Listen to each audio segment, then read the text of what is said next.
پاکستان عمران خان کی آزاد خارجہ پالیسی سے دوبارہ غلامی کی زنجیروں تک۔ پاکستان کی 78 سالہ تاریخ آزادی اور غلامی کے درمیان جھولتی رہی ہے۔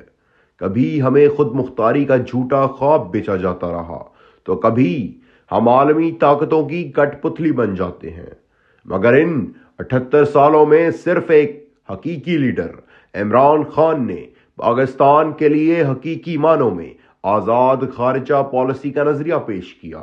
ایسا پاکستان جو کسی جنگ کا حصہ نہ بنے، جو قومی مفادات کو مقدم رکھے اور جو بیرونی دباؤ کے بجائے اپنی خودداری پر کھڑا ہو۔ مگر افسوس، آج پاکستان پھر سے غلامی کی زنجیروں میں جکڑ دیا گیا ہے، اور آزادانہ خارجہ پالیسی کا نظریہ پیش کرنے والا عمران خان بھی اسی نظریے کے جرم میں غیر قانونی طور پر پابند سلاسل ہے۔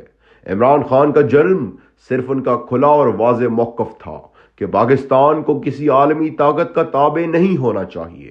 انہوں نے کہا تھا کہ ہم کسی کے خلاف نہیں، لیکن کسی کی جنگ میں بھی شامل نہیں ہوں گے۔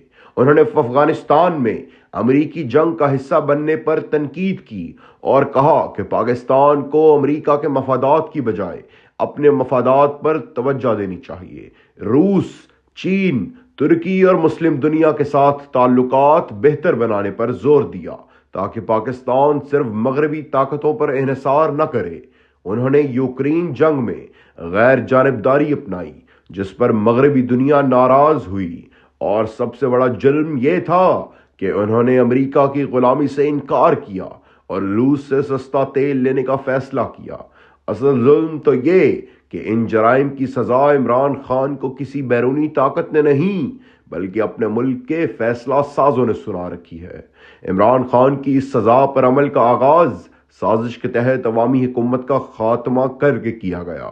عمران خان کے ایبسلیوٹلی ناٹ کے الفاظ دشمن کی بجائے اندرونی منافقین کے دل پر زیادہ گہرے لگے، اور یوں سازشوں کا آغاز ہوا، اور یوں ایک آزاد سوچ رکھنے والے وزیر اعظم کو طاقت کے زور پر ہٹا دیا گیا۔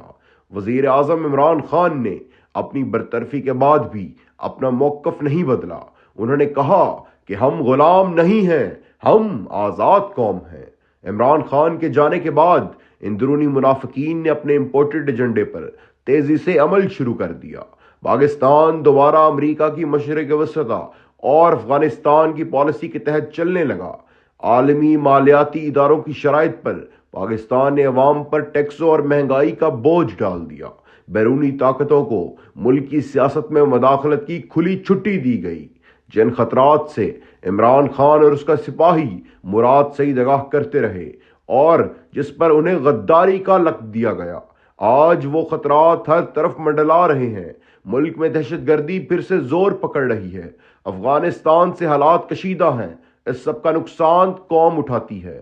مہنگائی، بے روزگاری اور بد امنی کی صورت میں لوگ ملک چھوڑ کر جانے کو تیار ہیں، مگر عمران خان نے قوم کو سکھایا ہے کہ دل چھوٹا کرنے کی بجائے مقابلہ کرنا سیکھو۔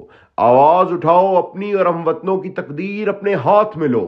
اگر آج قوم نے خاموشی اختیار کی تو پاکستان ہمیشہ کے لیے ایک غلام ملک بن جائے گا جو بیرونی طاقتوں کے اشاروں پر ناچتا رہے گا۔ اگر قوم جاگ گئی تو عمران خان کا نظریہ پاکستان کو حقیقی طور پر آزاد کر سکتا ہے۔ یہ وقت فیصلہ کرنے کا ہے، کیا ہم پھر سے غلام رہیں گے یا اپنی آزادی کے لیے کھڑے ہوں گے؟